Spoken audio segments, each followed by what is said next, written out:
Okay, today's question is why is my Mac so hot? Why does it seem to heat up all the time? So much so I can't put my laptop on my lap, or if I go to touch it, it feels really warm. All right, so we're going to go over a couple reasons. Some of them are going to seem really basic to some people, but to others maybe not. As you can see on my computer, there's like a lot going on. I've got a bunch of tabs open on my web browser. I've got my text in the background. If you look all the way down at my dock, like every application seems to be open. So that's first. If your MacBook seems to routinely get hot, you might be giving it too much to manage all at once.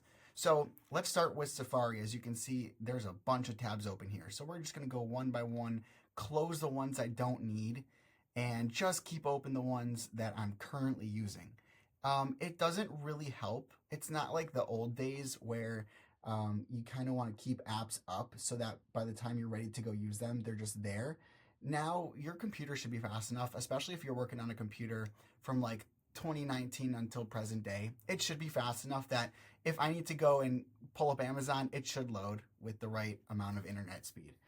So I shouldn't have to worry about that. So once I close all my internet tabs, if my computer still seems to be lagging, still seems to be slow, or is physically getting warm, then go ahead and close unused applications. Most people aren't using more than just a handful of apps all at once.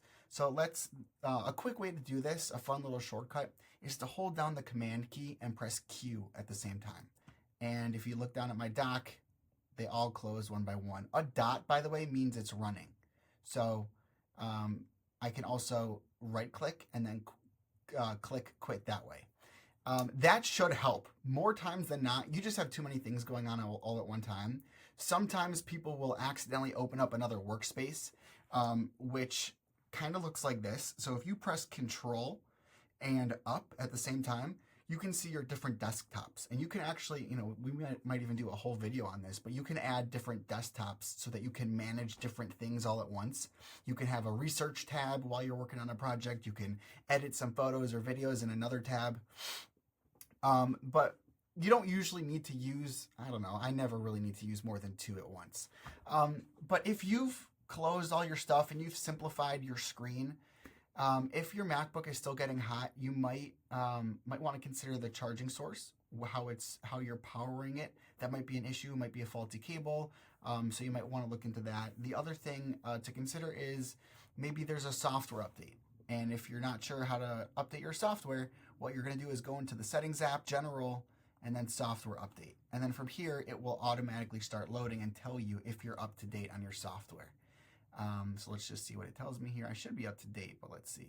Okay, so I'm all up to date. If not, it would say update here and then just follow the process to update it. Sometimes Apple will push out a software update to make sure that your computer runs as efficiently as possible. If your computer is still getting hot, and none of these things seem to help, leave a message down below or send me a private message and we'll do a part 2 on other simple ways to kind of address this issue. I hope that answered the question. Hopefully that helped. My name is Maverick and I'm just here to help.